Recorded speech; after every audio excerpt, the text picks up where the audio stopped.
కానీ ఇప్పటివరకు ఏ కాలంలోనూ లేనంత మంది ప్రవచనకర్తలు ఈ కలియుగంలో నిజంగా ప్రజలు అదృష్టం చేసుకున్నారనే చెప్పుకోవాలి. ఎందుకంటే చేసేది మంచా చెడ, లేకపోతే అసలు ఏం జరుగుతోంది, ఎలా ఉంటే మంచిది అనేది మీలాంటి వాళ్ళందరి వల్ల కూడా చాలా మేలు నిజంగా. అంటే ఒకట్లేండి, కొంతమంది మరీ మూర్ఖంగా చెప్పి మరీ మూర్ఖంగా బిహేవ్ చేసేవాళ్ళు కొంతమంది ఉన్నప్పుడు విధానాల్లో తేడాలు ఉంటాయమ్మా. కానీ ఒక మేలు జరుగుతున్నది ఏమిటంటే అందరి వల్లను. అసలు ఈ ఈ మధ్య 10 ఏళ్ళుగా మనం జరుపుకుంటున్న పండుగలు ఇదివరకు మనం జరుపుకోలేదు. గుళ్ళల్లో ఈ మధ్య 10 ఏళ్ళుగా ఉన్న ఉత్సవాలు ఇదివరకు జరగలేదు. ప్రధానంగా యువతరంలో గుళ్ళోకి వెళ్ళి తీరాలనే ఆలోచన రావడానికి నా సాటి ప్రవచనకర్తలు షణ్ముఖ శర్మ గారు, చాగంటి కోటేశ్వరరావు గారు లాంటి వాళ్ళు నిజంగా కారణం. నేను దండం పెట్టాను. అసలు ఆలోచన ముందు వెళ్ళ తీరాలి. గుళ్ళోకి వెళ్ళడం తప్పనిసరి. నిత్య విధుల్లో గుళ్ళోకి వెళ్ళడం ఒకటి, నిత్య జీవిత చర్యల్లో గుళ్ళోకి వెళ్ళడం ఒకటి. ఆ భావం కలిగిందా లేదా?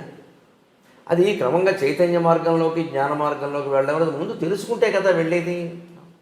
నా తాపత్రయం వల్ల ఏమిటంటే ఈ కర్మకాండ ఉన్న విషయం ఉంది. మనం అనుకునేది ఈ గుళ్ళు, గోపురాలు, తీర్థాలు, యాత్రలు, యజ్ఞాలు, ఇది 2 వైపులా పదునున్న కత్తి. తీసుకెడితే మనిషిని యోగ వాసిష్టంలోకి, జ్ఞాన మార్గంలోకి తీసుకెడుతుంది. లేదు, ముంచేస్తుంది. అక్కడ పిచ్చి నమ్మకాలు పడిపోతాడు. వెళ్ళడం మంచిదే, కానీ ఎప్పుడైనా వెళ్ళలేకపోతే అయ్యో వెళ్ళలేకపోయాను బెంగట్టుకోక్కర్లేదు. పైగా ఏమిటంటే సోమవారం శివుడు గుడిని, ఆంజనేయ స్వామి, మంగళవారం ఆంజనేయ స్వామి టైం టేబుల్ పెట్టేసరికి మంగళవారం పొరపాటు శివుడి గుడిలో కడితే ఏమన్నా అవుతుందేమో అన్న బెంగ. ఇదే మీరు అనుకునే మూర్ఖత్వం. ఇవి పెరిగిపోతాయి సహజంగా. అంటే ప్రవచనకర్తలు ఎవరైనా, నేనైనా వారైనా జాగ్రత్త తీసుకోవాల్సింది, మనం ఇది చెబుతున్నది వారు ఒక క్రమశిక్షణతో ఒక పద్ధతిలో ఉండడానికి, కానీ ఇదే అంతిమ లక్ష్యం కాదు. గుడి అనేది ఒక శిక్షణ కేంద్రం. మనం భగవంతుడికి ప్రత్యేకంగా అక్కడ విగ్రహాన్ని ఏర్పాటు చేసి, అది ఎంతైనా అది విగ్రహం. ఆ విగ్రహం దెబ్బతినకుండా చూడాలి. కానీ ఇంకా చెంబుడు పాలు పోస్తే ఒక పాలం, బిందెడు పాలు పోస్తే ఒక పాలం చెబితే అందరూ బిందే పోస్తారు. 1000 బిందెలు పోస్తే శివుడు ఏమవుతాడు? నా తాపత్రయం అలా. నేను చెబుతున్నది అదే. కొంతమందికి నచ్చచ్చు, నచ్చకపోవచ్చు, లేదా వారిని వ్యతిరేకించారంటారు, వీరిని ఏదో అన్నారంటారు. అవన్నీ నాకు అనవసరమైన విమర్శలు, అవన్నీ నేను ఎప్పుడు పట్టించుకోను. దాని గురించి కాదు అసలు ఆలోచించాల్సింది. విగ్రహారాధన దేనికి? ప్రతీకాత్మకంగా జరగాలి విగ్రహారాధన. అదే లక్ష్యం అన్నట్టుగా మాట్లాడద్దు. అది లక్ష్యం కాదు, ఎక్కడా చెప్పలేదు ఆ విషయం. ప్రతీకాత్మకంగా జరగాలి. శంకరాచార్య చెబుతారు స్పష్టంగా వేదాంత సార సంగ్రహం. కషాయే కర్మభి పక్వే తతో జ్ఞానం ప్రవర్తతే. ఆయుర్వేద వైద్యులు కషాయాన్ని తయారు చేస్తుంటే ఈ తెడ్డు పెట్టి తిప్పుతూ ఎప్పటికప్పుడు పాకం చూసుకుంటాడు, పాకం సరిగ్గా ఉందా లేదా, పాకం సరిగ్గా ఉందా. అలా మనం చేసే సత్యనారాయణ వ్రతం సహా, పెళ్ళిళ్ళు సహా, ఉపనయనాలు సహా, ఇదెందుకు ఆ ప్రయోజనం నెరవేరిందా లేదా అని చూసుకోవాలి. లేకపోతే ఒట్టి కర్మకాండ మిగిలిపోతుంది అక్కడ. సత్యనారాయణ వ్రతం ఒకసారి చేసేవాడు అంటే వాడు అబద్ధం ఆడకూడదమ్మా. మీరు అలాంటి మనిషిని చూపించగలరా? నేను 100 సార్లు చేశాను, అన్నవరం వెళ్ళాను, ప్రతి ఏకాదశికి చేయించుకుంటాను అన్నవాళ్ళు కొన్ని వేల మంది ఉన్నారు. వీళ్ళందరూ అబద్ధాలు ఆడకుండా ఉంటే ఇన్ని కేసులు కోర్టులో పెండింగ్లో ఉండవు. న్యాయమూర్తులకి ఇంత ఇబ్బంది ఉండదు. ఆ తత్వం సత్యనారాయణ వ్రతం అంటేనే సత్యవ్రతం. ఆయన ఎప్పటికీ సత్యదేవాయ నమః అంటారు, అంతే కదా. ఇప్పుడు ఫోన్ మాట్లాడితే నేను హరి ఓం అంటే ఇప్పుడు సత్యదేవాయ నమః అంటారు. వాళ్ళ అన్నయ్య అంతే, సత్యదేవాయ నమః అంటారు. అన్నయ్య అంటూ ఉంటాడు, సత్యదేవాయ నమః అంటాడు. ఫోన్ చేయగానే అతను ఫోన్ చేస్తే సత్యదేవాయ నమః అంటాడు. ముందు నమస్కారం అంటాడు. నేను ఎవరిని ఫోన్ చేస్తే నేను హరి ఓం అంటాను, ఇప్పుడు హరి ఓం అంటాడు. సత్యదేవుడు అంటే ఎవరు? సత్యవ్రతం. నారాయణ పక్కన పెట్టండి. సత్యవ్రతం అంటే సత్యవ్రతం ఎక్కడ ఉంటుందో నారాయణమూర్తి అక్కడ ఉంటాడు. కానీ ఆకులు పువ్వులు అరటిపండు పెట్టేసి నేను ఏకాదశి కల్లా చేశానంటే ఎందుకు? అన్ని వ్రతాలు పని లేక. సత్యం మాట్లాడు, అబద్ధం మాట్లాడకుండా ఉండు. అది ఎందుకు పాటించరు? పైగా ఇవి ఏమీ చెప్పకుండా దీనివల్ల అతి ఫలితం ఉంటుంది, అది ఉంటుంది, ఇది ఉంటుంది. ఇక సత్యనారాయణ వ్రతం చేస్తే దోషాలన్నీ పోతాయి. పైగా అబద్ధాలు ఆపడం దోషం పోయింది అనుకుంటాడు.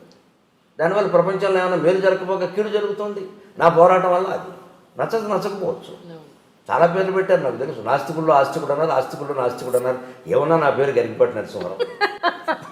వీడు పెట్టే పేరు నాకు అక్కలేదు, మా అమ్మ పెట్టిన పేరు ఉందా అనుకోని. అది సమస్య కాదు, అసలు సమస్య ఏంటి? ఇప్పుడు అమరనాథ్ యాత్ర ఉంది. చాలా యాతన పడి మంచులింగాన్ని చూడాలని మైళ్ళ కొద్దీ నడిచి ఏదో డోలీలు అవి ఎక్కి ప్రాణాలు పణంగా పెట్టడమే సుమారుగా. అలాగే ఇప్పుడున్న తీవ్రవాద భయంలో మరీ ప్రమాదం. ఇంత చేస్తున్నప్పుడు దాని సారాంశాన్ని గ్రహించకపోతే ఎలాగా? నా తాపత్రయం అది. అమరనాథ్ యాత్ర కథలో మీకు అమరనాథ్ యాత్ర ఫలం రహస్యం అంత ఉంది. దాని మూలం ఏమిటి? శివుణ్ణి పార్వతీదేవి అడిగింది, సృష్టి రహస్యం ఏమిటని. పార్వతి అడగడం అంటే మన పురాణాలు అలా ఎందుకు చెబుతా ఆవిడ తెలియగలుగుతుందా? మనకి తెలియజెప్పాలి కదా, ఎవరో అడగాలి, ఎవరో ఒకరు చెప్పాలి కదా, అందుకని అడుగుతారు అంతే. ఆవిడ తెలియకూడదు. ఈయన అలాగే నీకు చెప్తాందా అని ఆయన, పార్వతీదేవి, నందీశ్వరుడు, సరే మెడలో ఎలాగో నాగభూషణం ఉంటుంది, పక్కన గణేశ్వరుడు అంతా కలిసి ఉన్నారు అక్కడ. కొద్ది దూరం ముందుకు వెళుతున్నాను, నేను చెప్తాందా తీసుకు. ఆ యాత్ర కథ అలా నడుస్తుందండి. వెళుతుంటే మీరు గమనించండి, గణేష్ పెహలే గావును వస్తుంది. అక్కడ ముందు నందీశ్వరుని వదిలేస్తాను, వాహనం వదిలేస్తాను. ఇంకొంచెం ముందుకు వెళ్ళాక నంది చౌక ఏదో ఒకటి వస్తుంది, గణేష్ చౌక, అక్కడ గణేశ్వరుని వదిలేస్తాను. ఇంకొంచెం ముందుకు వెళ్ళాక నాగ చౌక, శేషనాగ్ అక్కడ పామును వదిలేస్తాను. చివరికి ఇంకా ఆ గుహ దగ్గరికి వెళ్ళేసరికి పార్వతి పరమేశ్వరుడు ఇద్దరే ఉంటారు.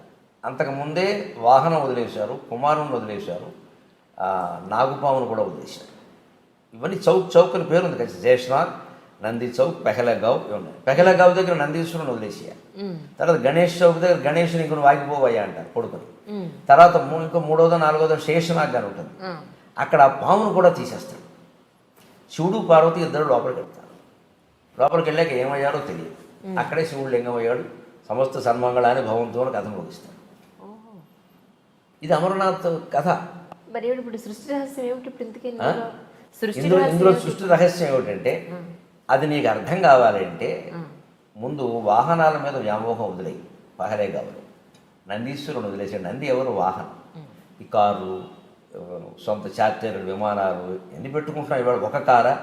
ఇంట్లో 2 మనుషులు ఉంటే 2 కార్లు ఉంటున్నాయమ్మా. అన్ని అవసరమా? సర్దుకోలేరా? మరి ట్రాఫిక్ జామ్ అయింది అనేది మనమే, కాలుష్యం పెరిగింది అనేది మనమే. మన వల్ల ఏం జరుగుతుందో ఆలోచించుకోవద్దా? తనలో తాను రవంతా మారడానికి అన్నది దేనికని? అమ్మ ఒక్కళ్ళ వల్ల అయిందా? దేశమంతా ఎవరు దేశమంతా కేసీఆర్ సరి చేస్తారా, జగన్మోహన్ రెడ్డి సరి చేస్తారా, నరేంద్ర మోడీ సరి చేస్తారా? అందులో మనం ఒకళ్ళం కాదా? మనం ఎవరు సహకరించకుండా వారు చేసేస్తారా? వారు ఏమైనా మాయ చేస్తారా? కాదు కదా. ఏ పరిపాలకుడు మన ఈ పార్టీ కదా ఆ పార్టీ ఉన్నా ఎవరు చేయగలిగింది లేదు. ప్రజల్లో కూడా మార్పు రావాలి. అసలు ఇన్ని వాహనాలు నాకు అవసరం. 4 కుటుంబ సభ్యులు ఉంటే 2 కార్లు 2 బళ్ళు ఉంటున్నాయమ్మా. పిల్లలకు కూడా చెరువు బండి. వాహనాల మీద వ్యామోహాన్ని వదులుకోండి. వీలైనంత దూరం నడిచేయండి. అక్కడ నడిచే వెళ్ళక తప్పదు. కొన్ని ప్రాంతాలు మీరు ఏం చేయలేరు. ఆ ఆరోగ్యం ఉన్నవాళ్ళే వెళ్ళాలి. ఇంకొంచెం వెళ్ళాక గణేశ్వరుని వదిలేశాడు. సంతానం మీద వ్యామోహం వదులుకోండి. ఇంకా మా అబ్బాయి ఎలా ఉన్నాడు, కోళ్ళు ఎలా ఉంది, ఏమిటో కోడలు నీళ్ళు లోసుకోలేదు, అత్తగారికి కంగారు ఏమిటమ్మా నాకు అర్థం కాదు. కందకలేని దురద కత్తిపెట్టకని. దీనికి ఇది అహంకారం తప్పితే ఏం లేదు. అహంకారం అంటే గర్వం కాదు. నా వంశం, ఈ కోళ్ళు వచ్చాక నా వంశం, ఇప్పుడు ఈ ఊడి జనం సూర్యవంశం చంద్రవంశం పెరగకపోతే నష్టం ఏంటి? ఇలా ఆలోచించరు మనుషులు. మా వంశం, ఈ అమ్మాయి సంతానాన్ని కన్నంత మాత్రం ఆడాలని ఆక్షేపించాలమ్మా, నాకు అది కూడా ఉండదు దానికేనా కన్నారు. ఏమిటట? అదేమైనా సిద్ధాంతమా, రూలా? కొందరు కలగరమ్మా. పైగా చాలా చోట్ల కలగకపోవడానికి మన ధర్మశాస్త్రం కూడా చెప్పిన ప్రకారం పురుషులు కారణం అండి బాబు. స్త్రీలను ఎందుకు అంటున్నారు నాకు తెలియదు. మన మాస్టర్ సివివి గారిది యోగ దర్శనం అని ఉంది. ఆ పుస్తకం ఎప్పుడో 10-12 ఏళ్ల క్రితం చదివాను. బాబు ఇదే రహస్యం అనుకో. పుట్టబోయే జీవుడు, మనకి సైన్స్ అలా అట్టి పెట్టండి కాసేపు.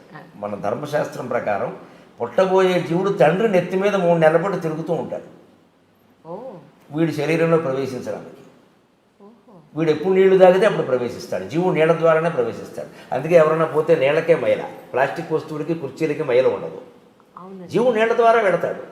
అందుకే మనం 10వ రోజు ధర్మోదకాలను పెట్టి అందరూ బంధువులు నీళ్లు వదులుతూ ఉంటాం. తిలోదకాలు, జలోదకాలు నీళ్ళ ద్వారా పంపిస్తాం వాడిని. వెళ్ళిపో మావయ్య, వెళ్ళిపో మావయ్య, ఇంకా మమ్మల్ని వదిలిపెట్టు, లేదా వెళ్ళిపో తాతయ్య అంటే ఆ వెళ్ళిపోయిన వాడికి వీళ్ళ మీద వ్యామోహం ఉంటుంది. ఇంకా పోదు.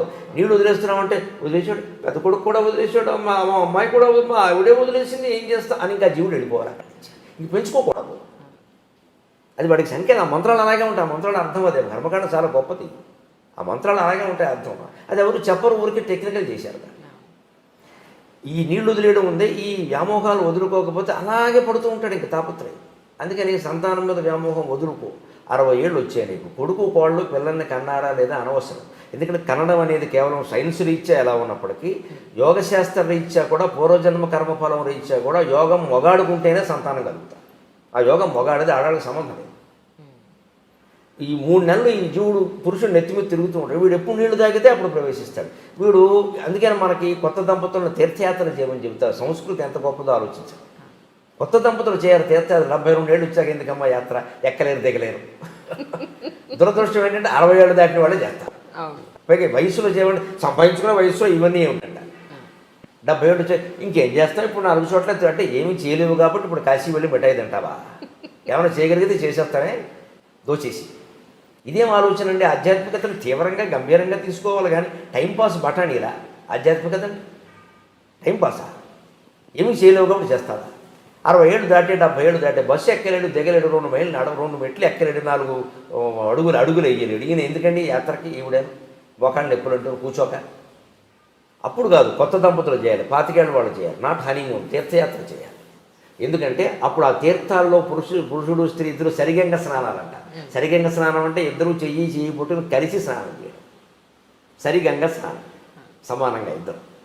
ఆ స్నానం చేసినప్పుడు అప్రయత్నంగా నీళ్లు నోట్లో గడితే తాగితే ఈ జీవుడు ప్రవేశిస్తే ఆ తీర్థ ప్రభావం వల్ల మంచి పిల్లాడు పుడతాడమ్మా, మంచి అమ్మాయి పుడుతుంది, ఓ సక్కుబాయి పుడుతుంది, ఓ తుకారాం పుడతాడు. ఈ తుక్కురాములు పుడుతున్నారు అందరూ. తీర్థ ప్రభావం అంటే అది. వీడు గ్లాసుడు మంచినీళ్ళు తాగిన ప్రవేశిస్తాడు, కానీ గ్లాసుడు వాడే పుడతాడు, వ్యాసుడు పుట్టాడు. ఎందుకంటే పుట్టబోయే జీవుడికి తీర్థంలో మనం సేవ చేస్తే వ్యాసుడు శరీరం వస్తుంది, ఈ ఇంట్లో ఆ నీళ్లు తాగితే గ్లాసుల శరీరం వస్తుంది.